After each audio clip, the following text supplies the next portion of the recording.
ہم جس دھرتی پہ رہ رہے ہیں نام کی صحیح، لیکن یہاں پارلیمانی نظام جمہوریت رائج ہے۔ دنیا میں دو طرح کے جمہوری نظام رائج ہیں، ایک ہے صدارتی جمہوری نظام اور دوسرا پارلیمانی جمہوری نظام۔ نظام دونوں میں سے جو بھی ہو، لیکن عوام دونوں میں طاقتور ہوتے ہیں۔ جمہوریت کی تشریح بھی جو میں نے پڑھی ہے اس کے مطابق جمہوریت جو ہے وہ عوام کے لیے، عوام کے ذریعے اور عوام پر ہوتی ہے۔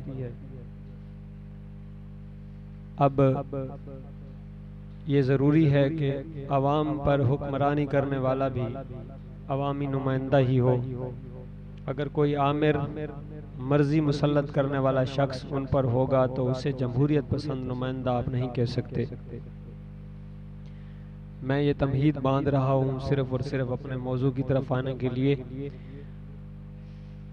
یہ حقیقت ہے کہ درخت بننے کے لیے پہلا بیج اور پودے کے مراحل سے گزرنا پڑتا ہے۔ ہمارے ہاں اسے آپ نرسری بھی کہہ سکتے ہیں۔ بدقسمتی سے ہمارے ہاں سیاست کے لیے نرسری کا کوئی بندوبست نہیں ہے۔ نرسری کی ابتدا طلبہ تنظیموں سے ہوتی ہے اور پھر بلدیاتی ادارے اس کو تقویت پہنچاتے ہیں، اس نوخیز قیادت کو۔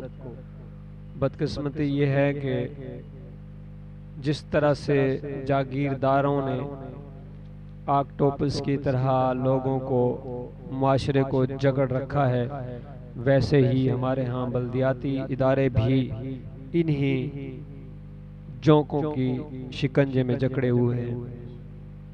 یہ صرف جاگیردار مقامی سطح پر موجود نہیں، بلکہ آپ کو یہ آمرانہ رویے اب صوبائی حکومتوں میں بھی نظر آتے ہیں۔ شاہ جی آپ کو یاد ہو میں نے ایک مباحثے میں یہ عرض کیا تھا کہ بلدیاتی ادارے سیاست کی نرسری کی حیثیت رکھتے ہیں۔ بدقسمتی یہ ہے کہ آپ بھی پرویز مشرف کے بہت بڑے ناقد ہیں۔ پرویز مشرف ایک سرکاری ملازم تھا، عوام کا ملازم تھا۔ اس نے ملک پر ٹیک اوور کیا، آپ اسے آمر کہتے ہیں، لیکن ایک سرکاری ملازم وہ اپنی مرضی سے آیا تھا۔ ایک سرکاری ملازم جس کو ایک ادارے پر مسلط کر دیا گیا ہو، وہ اس کا آل ان آل ہو، مشورہ وہ نہیں کرے گا کیونکہ وہ سرکاری ملازم ہے۔ مسلط کر دیا گیا ہو، وہ اس کا آل ان آل ہو، مشورہ وہ نہیں کرے گا کیونکہ وہ سرکاری ملازم ہے۔